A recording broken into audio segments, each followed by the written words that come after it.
je suis resté presque 6 mois à MC. Et après, je suis parti dans une maison de... Je crois que, enfin, en français, en France, je crois qu'on appelle ça maison de santé.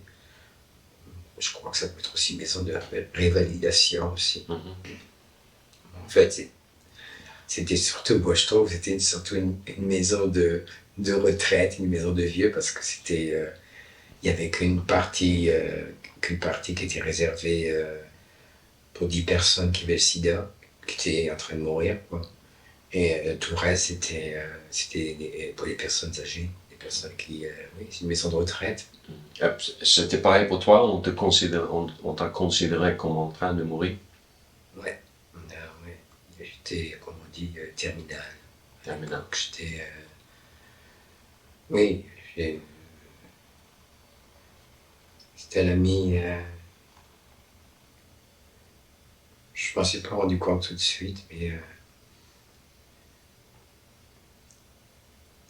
ça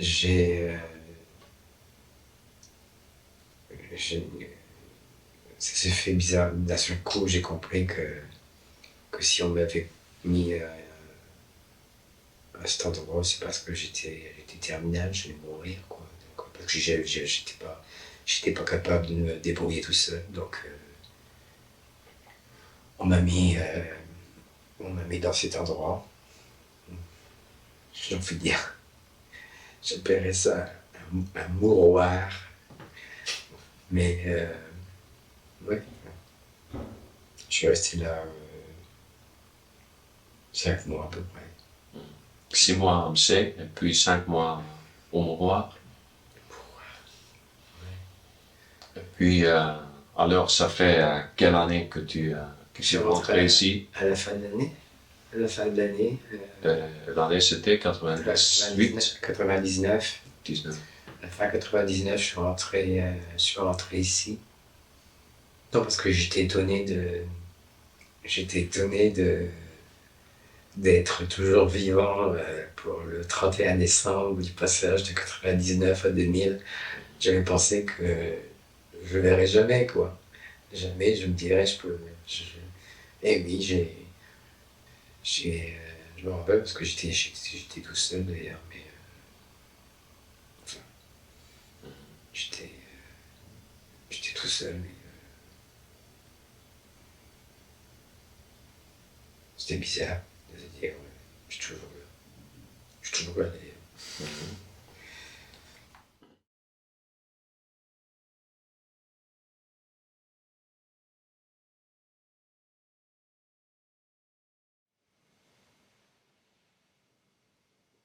Non, ça s'est passé, ouais, je crois que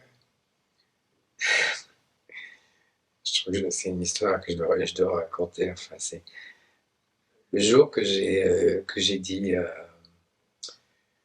responsable du service là, dans cette maison, enfin, le responsable du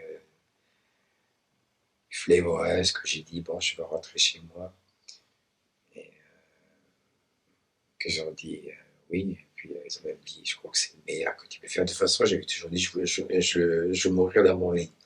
Je ne vais pas mourir dans un hôpital ou un truc comme ça. Ça, je connaissais pas ce genre d'endroit. Mais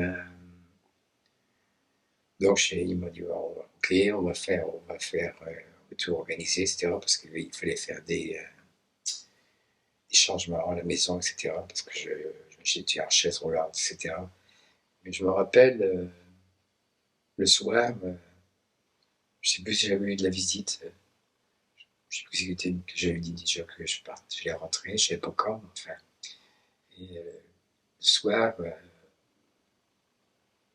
j'étais tout seul, il faisait beau, c'était la fin de l'été, je commençait à faire noir, puis j'étais assis sur le bord du lit, sur le bord du lit, puis alors, c'est marrant parce que les lits dans les hôpitaux, je suis trop petit, hein. Alors mes jambes, ils arrivent jamais au sol. Ils pendent toujours, hein, parce que les lits sont toujours trop hauts. Combien de fois je me dis pourquoi ils font les lits so haut, si je suis pas hollandais, moi. Mais Alors, je pensais à tout ça, puis je me lançais mes jambes comme ça, puis je faisais, putain, c'est pas possible à cet âge-là. Je faisais, euh, écranidote, écranidote, je vais pas mourir, je vais pas mourir, la la la la la, la la la la la. Je me disais que moi, si on me voyait, je me disais, on va me prendre pour un fou, quoi. Mais c'est toujours, ouais, enfin, comme je dis, c'est toujours l'enfant. Je reviens souvent à ce truc, ce que j'appelle le retour à l'enfant, l'enfant que j'étais et l'enfant qui est toujours dans moi, puis qui est toujours dans chaque individu travail, entre parenthèses. Mais non, c'était, je me revois comme ça, comme un enfant, je me disais, je vais pas mourir, je leur fais un pied de nez. Mais ça a été dur, hein, surtout ici, au début. Mais oui, enfin, je trouve que c'était une bonne solution parce que je pense que si j'étais resté là, je serais mort maintenant. C'est de toute façon tous les gens avec qui j'étais là, ils sont tous décédés. Donc, mais ouais, enfin,